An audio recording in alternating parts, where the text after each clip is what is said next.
Good morning to all of you. Welcome to Legal Matters by Sai Babu Sunkara. In this video, we are going to discuss a very important case law decided by 7 judges bench regarding subcategorization of the reservations given to the scheduled caste under Article 341 of the Constitution of India. As students, definitely you should be aware of the 7 judges bench case law.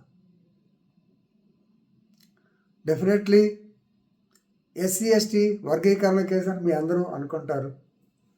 అలాగే case లా పేరు చాలామంది మన వాళ్ళు చెప్పరు, గుర్తుపెట్టుకోండి. మొట్టమొదటి case లా పేరు మీరు మిగతాది విన్నా లేకపోయినా. So state of Punjab versus Devender Singh. State of Punjab versus Devender Singh. CA number 2317/2011 civil appeal number. దాని మీద దాదాపు 30 సంవత్సరాల నుంచి అటు తిరిగి ఇటు తిరిగి ఈ ఎంఆర్పిఎస్ గొడవ, ఎంఆర్పిఎస్ యొక్క ఇష్యూ మొత్తానికి తేలింది. So this is state of Punjab.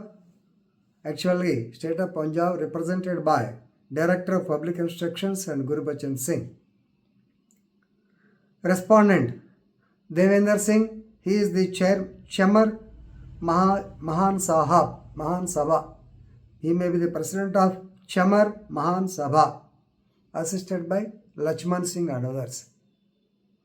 Ultimately, the Honorable Supreme Court of India, 7 judges bench, they held the validity of the so-called sub-classification within reserved categories as per Article 341. దీనిలో ఇంకో కేసులా కూడా మీరు మర్చిపోకూడదు.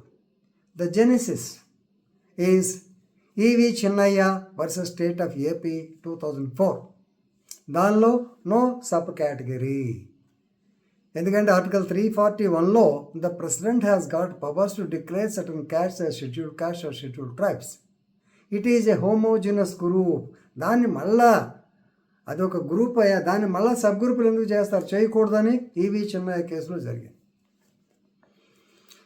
ఇప్పుడు ఆ EV Chinnaiah judgment is now we can say that it is overruled, right. So ఒక్కసారి దీని యొక్క కథ తెలుసుకోవాలి ముందు. దీనికన్నా yes definitely 7 judges bench, 7 judges names ఒకసారి తెలుసుకోండి as students. CJ doctor DY Chandrachud, another senior doctor BR Gavai, then madam Bela M Trivedi, Manoj Mishra, Vikram Nath, Pankaj Mittal and Satish Chandra Sharma. These 7. Only Madam Bela Trivedi, she wrote the dissenting judgment. 6 other people, they said that yes, subcategorization is allowed by the state అని చెప్పాను. దీని యొక్క జీనిసిస్ మనం తెలుసుకోవాలి, ఏం జరిగింది. మీరు పోతే అది కోట్ల విజయభాస్కర్ రెడ్డి గారు మనకి ముఖ్యమంత్రిగా ఉన్న కాలంలో 89 to 1994 ఈ కాలంలో 30/5/1994 హైదరాబాద్లో ఆది Jambava Arundhatiya south India federation వాళ్ళు ఒక మీటింగ్ పెట్టారు. ఆ మీటింగ్కి కోట్ల విజయభాస్కర్ రెడ్డి గారు as CM he also attended. అక్కడ యాక్చువల్గా మాదిగలు ఆ 15% రిజర్వేషన్ ఉన్నదాన్ని మాదిగలు తమ జనాభా నిష్పత్తి ప్రకారము అనుభవించలేకపోతున్నారు. గతంలో బ్రిటిష్ వారి టైం నుంచి మాలలు పొలిటికల్ గాను ఎడ్యుకేషనల్ గాను వాళ్ళలో కలిసినందువల్ల వీళ్ళు బాగా అడ్వాన్స్ అయ్యి ఈ రిజర్వేషన్ ఫలితాలు వాళ్ళకు వస్తున్నాయి, కానీ ఈ మాదిగలకి రావట్లేదు. అలాగే మాదిగల్లో దాదాపు 57 మాదిగల 2 కలిపి ఒక 57 ఉపకులాలు వాళ్ళు they are not getting any use of practice అనేటువంటిది అక్కడ ఇష్యూ. అది తీసుకుని అప్పటి యువకుడు మందాకృష్ణ మాదిగ మన పాత ప్రకాశం జిల్లా ఈదుమూడి గ్రామంలో ఏ తారీఖున ఒకసారి చూచే 7/6/1994 నాడు మాదిగ రిజర్వేషన్ పోరాట సమితి అనేటువంటిది ప్రకాశం జిల్లా స్టార్ట్ చేశాడు. తర్వాత అతను రాజకీయంగా, ఎందుకంటే దీని సమస్య రాజకీయంగా ఉంటుందని చెప్పి పొలిటికల్ పార్టీ ఏది సపోర్ట్ చేస్తే అంటే మాదిగ రిజర్వేషన్ సబ్ క్లాసిఫికేషన్ ఎవరు చేస్తుంటే వాళ్ళకి సపోర్ట్ ఇవ్వటం. మీరు చూస్తూ ఉంటారు తెలంగాణ ఎలక్షన్ టైంలో MRPS leader he was greeted by our honourable prime minister of India Narendra Modi also. ఇది పొలిటికల్ స్ట్రాటజీ, మనకు అనవసరం. రైట్. ఇప్పుడు ఇతను మాదిగల జీవన స్థితిగతులను బట్టి ఏబిసిడి కేటగరైజేషన్ చేయమన్నారు. సో ఇది రాజకీయంగా టర్న్ అయింది. 1/4/2000 నాడు అప్పటి ముఖ్యమంత్రి చంద్రబాబు నాయుడు గారు దీని మీద ఒక యాక్ట్ తీసుకొచ్చాడు. ఏమని? AP schedule caste rationalization, schedule caste and schedule rationalization act 2000. ఇది ఆర్డినెన్స్ షేప్లో వచ్చింది. అఫ్కోర్స్ 9 సెక్షన్లు ఉన్నాయి, కానీ ఇదేం పెద్దగా రాలా. దీని మీద 1/4/2000 నుంచి 2004 దాకా దీని మీద జరుగుతూ ఉంది. కొంతమందికి వచ్చినాయి, కానీ 2004లో ఈవి చిన్నయ్య మాల మహానాడు ఆయన వేసిన కేసు మీద అప్పుడు 3 judges bench no sub classification కుదరదు, ఒకసారి ఇది ఎవరు చేయాలి? ది ప్రెసిడెంట్ ఆఫ్ ఇండియా చేయాలి, స్టేట్ ఎలా చేస్తుంది అని చెప్పి కొట్టేశారు. ఆ జడ్జిమెంట్ మీదే ఇక గతంలో మళ్ళీ పంజాబ్కి వెళ్దాం. State of Punjab versus Devender Singh. ఈ దేవేందర్ సింగ్ కూడా ఇలాంటి కేసు జరిగింది. ఎందుకంటే పంజాబ్లో యాక్చువల్గా 1975లోనే ఈ ఎస్సీ ఎస్టీ మన సబ్ క్లాసిఫికేషన్ అది కూడా ఏదో వాల్మీకిస్ మజక్కీ సింగ్స్ అని వాళ్ళ కోసం ఎంత రిజర్వేషన్ ఇవ్వాలని చెప్పి 50%, 15లో 50% వాళ్ళకి ఇవ్వాలని చెప్పి వాళ్ళకి యాక్ట్ తీసుకొస్తే దాని మీద ఇది కూడా ఈవి చిన్నయ్య జడ్జిమెంట్ మీద ఆధారపడి కుదరదు అని చెప్పాను. దాని మీద రివ్యూ అన్నారు, అటు అన్నారు, ఇటు అన్నారు, చాలా గొడవలు అయినాయి. ఎందుకంటే ఎంతసేపు ఆర్టికల్ 14, 15 ప్రొటెక్టివ్ డిస్క్రిమినేషన్, ఆర్టికల్ 341 మనకు తెలిసిందే కదా. ఇవన్నీ 5/11/2004 నాడు ఈవి చిన్నయ్య కేసులో supreme court said no sub categorization. పోయే 2004 నుంచి చిక్కుమడి కోర్టు పరిష్కారం ఎటు రావాలి?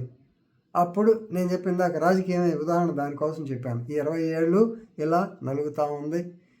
2022లో ఈ ఎంఆర్పిఎస్ కూడా సుప్రీంకోర్టు వారు రిక్వెస్ట్ చేశారు, సార్ దీన్ని ఏదో ఒకటి చేయండి అని సుప్రీంకోర్టు పెడితే మొత్తానికి ఈ దేవేందర్ సింగ్ జడ్జిమెంట్ ఆల్రెడీ చెప్పా కదా 2000లో కొట్టేశారు. దాని మీద మళ్ళా సుప్రీంకోర్టుకు వచ్చింది. పంజాబ్ హైకోర్టుకు వచ్చి సుప్రీంకోర్టుకు వచ్చారు.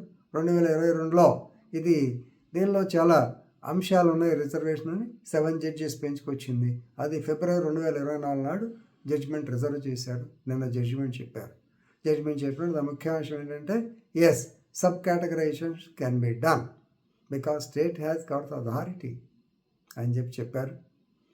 సో మొత్తానికి ఇది దీనిలో ఈ యొక్క మనోజ్ మిశ్రా గారి వీళ్ళ జడ్జిమెంట్స్లో 2-3 ఇంపార్టెంట్ పాయింట్లు కూడా చేశారు. ఇందిరా సహాని కేసును ఉదగించారు, చంపకం దొరైరాజుని కేసును ఇచ్చారు, బాలాజీ వర్సెస్ స్టేట్ రిజర్వేషన్స్ గురించి సంబంధించిన అన్నిటి కేసులు దీంట్లో వచ్చినాయి. Of course judgement is very lengthy judgement, 565 pages. మరి దాన్ని మీకు 10 నిమిషాల్లో చెప్పడమే కష్టమైన పని, అయినా ప్రయత్నం చేశాను.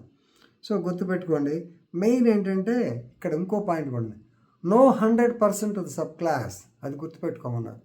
బట్ ఎందుకంటే వాళ్ళ యొక్క రిప్రజెంటేషన్ ఎంత ఉంది, జనాభా దామాషా ప్రకారము.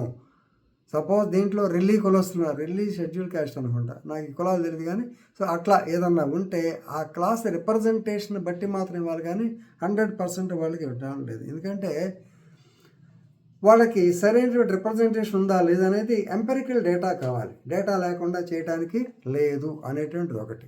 రెండవది ప్రతి జడ్జి కూడా రాశారు క్రీమీ లేయర్ గురించి.